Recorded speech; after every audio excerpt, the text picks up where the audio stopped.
Hello students, আজকে আমরা এই ভিডিওতে ষষ্ঠ শ্রেণী প্রথম পর্যায়ক্রমিক মূল্যায়নের বাংলার একটি নমুনা প্রশ্নপত্র নিয়ে আলোচনা করব। তো এর পূর্বে আমরা দুটি সেট আলোচনা করে ফেলেছি, তাই সেই ভিডিওগুলো দেখে না থাকলে অবশ্যই প্লেলিস্ট থেকে ভিডিওগুলো দেখে নাও।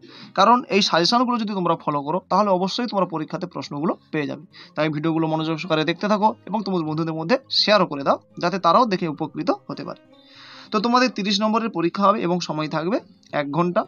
তো তোমাদের কি কি পড়তে হবে প্রথমে দেখে নাও, যে অর্থাৎ সিলেবাস দেখে নাও। তো তোমাদের প্রথম পর্যায়ক্রমিক মূল্যায়নের জন্য পড়তে হবে ভর দুপুরে, সেনাপতি শঙ্কর, পাইন দাঁড়িয়ে, মন ভালো করা, পশু পাখির ভাষা, ঘাস ফড়িং, কুমোরে পোকার বাসাবাড়ি। এবং হর্যবর্ণ থেকে পড়তে হবে 1 থেকে 14 পৃষ্ঠা। এবং ভাষা চর্চা থেকে তোমাদের পড়তে হবে বিসর্গ সন্ধি ও শব্দের গঠন। এই হচ্ছে তোমাদের সিলেবাস এবং তোমাদের নম্বর বিভাজনটাও দেখে নাও। তো তোমাদের মোট এমসিকিউ থাকবে 8টি এবং অতি সংক্ষিপ্ত প্রশ্ন বা ভেরি শর্ট অ্যান্সার থাকবে 14, অর্থাৎ 22 নম্বরে তোমাদের শর্ট প্রশ্ন থাকবে এবং 2 মার্কের প্রশ্ন থাকবে 8 নম্বর। এই নিয়ে মোট তোমাদের 30 নম্বর হবে। তো ভালো করে তোমরা কোশ্চেন প্যাটার্নটা দেখে নাও, কিভাবে হবে, কোথা থেকে কত নাম্বার কি আসবে দেখে নাও। তো একে দাগে দেখো কি বলেছে, যে সঠিক উত্তরটি বেছে নিয়ে দেখো 8 নম্বর। প্রথম প্রশ্ন, শঙ্করের স্বপ্নে বাতাসের রং লাল, নীল, সবুজ, হলুদ। তো সঠিক উত্তর নীল। পরের প্রশ্ন, মানুষের মতো কথা বলে যে পাখি সেটি হলো ময়ূর, ফিঙ্গে, কাকাতুয়া, বাবুই। তো সঠিক উত্তর কাকাতুয়া। পরের প্রশ্ন, ধ্বনি হলো 2 প্রকার, 4 প্রকার, 7 প্রকার, 10 প্রকার। তো তোমরা অবশ্যই জানো ধ্বনি কয় প্রকার। ধ্বনি 2 প্রকার, যথা স্বরধ্বনি ও ব্যঞ্জন ধ্বনি। পরের প্রশ্ন, বিসর্গ সন্ধির উদাহরণ হলো নিঃ যুক্ত আনন্দ, মনঃ যুক্ত রম, ভাহ যুক্ত কর এবং সবকটি। তো সঠিক উত্তর সবকটি, কারণ সবগুলোই বিসর্গ সন্ধির উদাহরণ। কারণ নিযুক্ত আনন্দ নিরানন্দ, মনঃ যুক্ত রম মনোরম, ভাহ যুক্ত কর ভাস্কর। পরের প্রশ্ন, প্রকৃতি বিজ্ঞানের ক্লাস, বইতে পাখির ছবি, শিক্ষক কে? না শঙ্কর দাস, বিভীষণ দাস, শ্যামল গঙ্গোপাধ্যায় ও আনন্দ দাস। তো সঠিক উত্তর শঙ্কর দাস। পরের প্রশ্ন, আমাকে যেতেই হবে আবার, কোথায়? পাহাড়ে, সবুজে, ভিজে ঘাসের উপর, সমুদ্রের নীলে। তো কোথায় যেতে হবে? ভিজে ঘাসের উপর। পরের প্রশ্ন, ভগ্নাংশিক সংখ্যা শব্দের উদাহরণ নয়, তেহাই, পোয়া, ষষ্ঠী এবং ছোটা। তো সঠিক উত্তর ষষ্ঠী, এটি ভগ্নাংশিক শব্দের উদাহরণ নয়। পরের প্রশ্ন, দুর্দান্ত সন্ধি বিচ্ছেদ করতে হবে। তো দুর্দান্ত দুহ যুক্ত দন্ত, দুহ যুক্ত দান্ত, দুহ যুক্ত অন্ত এবং দূর যুক্ত দন্ত। তো সঠিক উত্তর দু যুক্ত দান্ত, দুর্দান্ত। 2 দাগে দেখো, অতি সংক্ষিপ্ত উত্তর দাও, যে কোনো 14টি 14 নম্বর। প্রথম প্রশ্ন, পাইন গাছ কোথায় দাঁড়িয়ে আছে? তো পাইন গাছ দাঁড়িয়ে আছে কোথায়? উত্তর দেখে নাও, যে পাইন গাছ উত্তরের বুনো নগ্ন বরফ ঢাকা পাহাড়ে দাঁড়িয়ে রয়েছে। পরের প্রশ্ন, কাস্টাং সাহেব কত বছর বন্যজন্তুদের সঙ্গে থেকেছেন? তো 40 বছর তিনি বন্যজন্তুদের সঙ্গে থেকেছেন। পরের প্রশ্ন, হযবরল গল্পের শুরুতেই কোন ঋতুর উল্লেখ রয়েছে? তো গ্রীষ্ম ঋতুর তথা গরমকালের উল্লেখ রয়েছে। পরের প্রশ্ন, এই গল্পে রুমালটা কিসে পরিণত হয়েছিল? তো এই গল্পে রুমালটা বিড়ালে পরিণত হয়েছিল। পরের প্রশ্ন, তিরোধান শব্দটির সন্ধি বিচ্ছেদ করো। তো তিরোধান, তিরহ যুক্ত ধান, তিরোধান। পরের প্রশ্ন, বিসর্গ সন্ধি কাকে বলে? তো বিসর্গের সঙ্গে স্বরবর্ণের বা ব্যঞ্জন বর্ণের যে সন্ধি তাকে বিসর্গ সন্ধি বলে।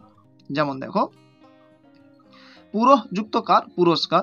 এখানে বিসর্গের সঙ্গে কি ককারের, অর্থাৎ ক এই ব্যঞ্জনের সঙ্গে যুক্ত হয়ে দন্তস্বয়ে পরিণত হয়েছে। তো এটি একটি বিসর্গ সন্ধির উদাহরণ। পরের প্রশ্ন, গবাক্ষ শব্দের ব্যুৎপত্তিগত অর্থ, প্রচলিত অর্থ। তোমরা এই পৃষ্ঠাটা খুব ভালো করে পড়ে দাও। এখানে কয়েকটা প্রশ্ন রয়েছে, যেমন গবাক্ষ, অন্বেষণম, গবেষণা, তারপর তোমাদের রয়েছে মৃগ। প্রত্যেকটার প্রচলিত অর্থ রয়েছে এবং ব্যুৎপত্তিগত অর্থ রয়েছে। এই পৃষ্ঠাটা তোমরা খুব ভালো করে পড়বে, কারণ এখান থেকে পরীক্ষাতে অবশ্যই 1টি বা 2টি প্রশ্ন হয়ে থাকবে। তো গবাক্ষ শব্দের ব্যুৎপত্তিগত অর্থ হলো গরুর চোখ এবং প্রচলিত অর্থ হলো জানালা।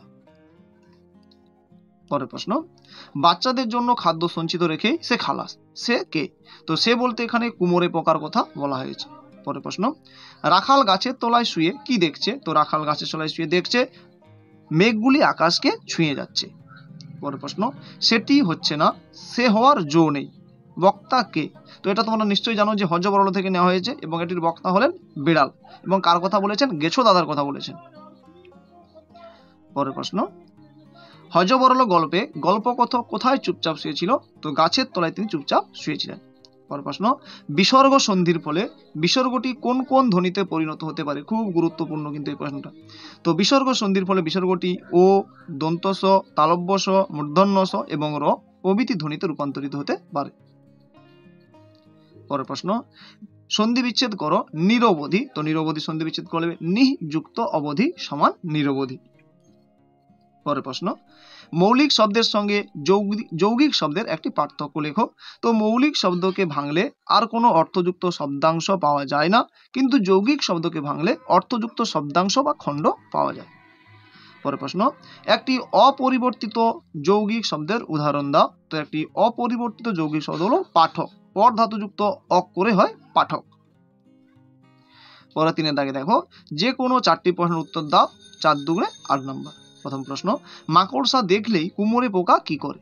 তো মাকড়সা দেখলেই কুমোরে পোকা ছুটে গিয়ে তার ঘাড় কামড়ে ধরে, কিন্তু তাকে মেরে ফেলে না। শরীরে হুল ফুটিয়ে বিষ ঢেলে তাকে অসাড় করে রেখে দেয়। এক থেকে একাধিকবার এই হুল ফুটিয়ে থাকে, তারপর অসাড় মাকড়সাটিকে মুখে করে বাসায় নিয়ে আসে। পরের প্রশ্ন, আঁচল পেতে বিশ্বভুবন ঘুমোচ্ছে এইখানে, কবির এমন ভাবনার কারণ কি? তো উত্তরটি দেখে নাও যে প্রশ্নোক্ত উক্তিটি কবি নীরেন্দ্রনাথ চক্রবর্তীর ভর দুপুরে নামক কবিতা থেকে নেওয়া হয়েছে। কবি আলোচ্য কবিতায় গ্রাম বাংলার এক উদাস মধ্যাহ্নের চিত্র অঙ্কন করেছেন, যেখানে নগর জীবনের কোলাহল নেই, আছে মনকে স্নিগ্ধ করা মনোরম উদার গগন, ধুধু মাঠ, নদীর কূলে বাঁধা খড়বোঝাই নৌকা, অসতের ছায়াঘেরা সবুজ কার্পেট, আর আছে রাখাল বালক।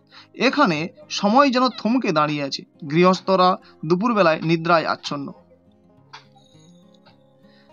নাগরিক জীবনের কর্মচাঞ্চল্য নেই এখানে, সমগ্র বিশ্ব যেন এখানে এসে বিশ্রামে বিভোর হয়ে আছে। তাই কবির মনে হয়েছে বিশ্বভুবন গ্রাম বাংলার বুকে আঁচল পেতে ঘুমাচ্ছে। এই প্রশ্নটা আসার চান্স তোমাদের 99%, তাই এটা খুব ভালো করে রেডি করে রাখবে। পরের প্রশ্ন, এই খোলামেলা পৃথিবী সবচেয়ে বড় বই, একথা বলার তাৎপর্য পাঠ্যাংশ অবলম্বনে লেখো। তো উত্তর দেখো যে শঙ্করের পাখি প্রীতির পরিচয় পেয়ে স্কুলের মাস্টারমশাই বুঝতে পারেন যে অন্য বালকদের থেকে শঙ্কর একটু আলাদা। তাই মাস্টারমশাই তাকে পরামর্শ দিয়ে বলেন, পাখি দেখার জন্য যখন বাগান বা মাঠে মাঠে ঘুরবে, তখন খুব সাবধানে পা টিপে টিপে চলতে হবে, যেন পায়ের শব্দ না হয়। জামা কাপড়ের রং শুকনো পাতার রং বা জলপাই রঙের হলে ভালো হয়, কারণ এই রং গাছের পাতার সঙ্গে মিশে যায়। পাখিরা বেগুনি রং দেখতে পায় না, তাই বেগুনি রঙের জামা পরলেও ভালো হয়। শঙ্কর তন্ময় হয়ে সেই উপদেশ শুনছিল। মাস্টারমশাই তাকে আরও বলেন যে যত পারবে চোখ খোলা রেখে সে যেন উদার প্রকৃতির পাখি, গাছপালা, মেঘ, আলো সব কিছু দেখে। খোলামেলা পৃথিবীই সব থেকে বড় বই, তাকে চোখ ভরে দেখাই সবচেয়ে বড় পড়াশোনা। তো এখানে এক থেকে একটা শর্ট প্রশ্ন আসতে পারে যে কোন রং পাখিরা দেখতে পায় না? তো সেটা হচ্ছে বেগুনি রং। পরের প্রশ্ন, তাহলে ভয়ের বিশেষ কোনো কারণ থাকবে না, কে কেন এ কথা বলেছেন? তো উত্তর দেখো, প্রখ্যাত প্রাবন্ধিক সুবিনয় রায়চৌধুরীর পশু পাখির ভাষা প্রবন্ধে বন্য পশুদের ভাষাবোধের প্রসঙ্গে কথাগুলি বলা হয়েছে। পশুপ্রেমী রিউবেন ক্যাস্টাং সাহেবের বক্তব্য অনুসরণে লেখক বলতে চেয়েছেন সিংহ খুবই হিংস্র পশু, তবে তার ভাষায় যদি তাকে কিছু বোঝানো যায় তবে সে বন্ধু হতে পারে। সিংহের ভাষাও আদব কায়দা রপ্ত করতে পারলে তার সম্পর্কে তেমন ভয়ের কোনো কারণ থাকে না। পরে দেখো, পাইন গাছ কি স্বপ্ন দেখে? তো উত্তরের বুনো নগ্ন পাহাড়ে বরফে চাদর গায়ে পরে দাঁড়িয়ে থাকা নিসঙ্গ পাইন গাছ মরুভূমির তপ্ত পাহাড়ে জন্মানো নিসঙ্গ পাম গাছের স্বপ্ন দেখে। পরের প্রশ্ন, মন ভালো করা রোদ্দুর কেন মনকে ভালো করে? তো দেখো যে কবি শক্তি চট্টোপাধ্যায়ের মন ভালো করা কবিতা থেকে বুঝতে পারি যে মনকে ভালো করার জন্য খুবই প্রয়োজন রোদ্দুরের। সূর্যের কিরণ দানের ফলে প্রকৃতি উপকৃত হয়, প্রকৃতি পায় নানান ধরনের রঙের ছোঁয়া। রোদ আমাদের আকাঙ্ক্ষিত, রোদ উঠলে মন সতেজ হয়ে ওঠে, নব আনন্দে নেচে ওঠে মন। মানুষ যেমন খাদ্য চায়, বায়ু চায়, তেমনই চায় ঝলমলে রোদ্দুর।